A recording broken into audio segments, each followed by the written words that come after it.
ஆனால் பள்ளிவாசல் வந்ததுக்கு அப்புறம் எந்த விதமான அசுத்தத்தை நாங்கள் இந்த பள்ளிவாசல் செய்யக்கூடாது.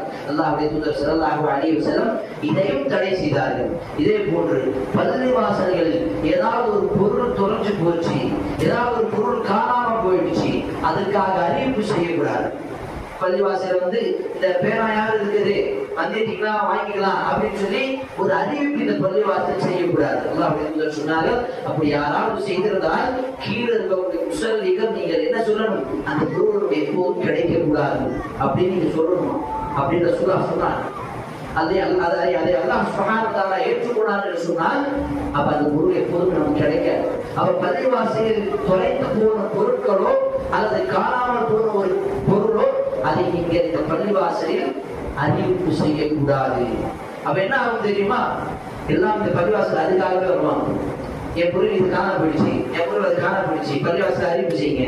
அப்ப இதுக்காகவே பள்ளிவாசல் பயன்படுத்தப்படும். அதனால்தான் அல்லாஹ்வுடைய தூதர் இந்த பள்ளிவாசல் இபாதத்துக்காக மட்டும்தான், அல்லாஹ்வை வணங்கக்கூடிய அந்த ஒரு காரியத்துக்காக மட்டும்தான் இந்த பள்ளிவாசல்கள் அல்லாஹ் சுப்ஹானஹு வ தஆலா அனுமதி கொடுத்திருக்கிறார்.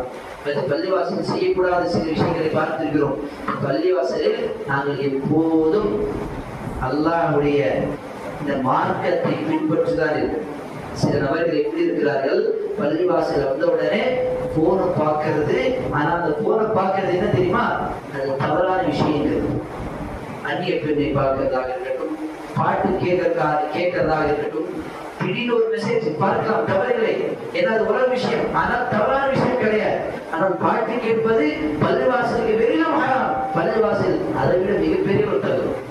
பள்ளிவாசல் வந்தவுடன் போனை பயன்படுத்ததும் இல்லாமல் அந்த போனின் மூலமாக தவறான விஷயங்களை பயன்படுத்தினால் அல்லாஹ்வை அஞ்ச வேண்டும், அல்லாஹ்வை பயப்பட வேண்டும். அல்லாஹ் இதற்கான நாளை மறுமையிலே கேள்வி கேட்பார். அப்ப பள்ளிவாசல்ல பிள்ளைகள் வந்தவுடன் அவங்க விரட்டவும் கூடாது. இன்னைக்கு நம்ம நிறைய பள்ளிவாசல பார்க்கிறோம், அல்லாஹ் பாதுகாக்க வேண்டும்.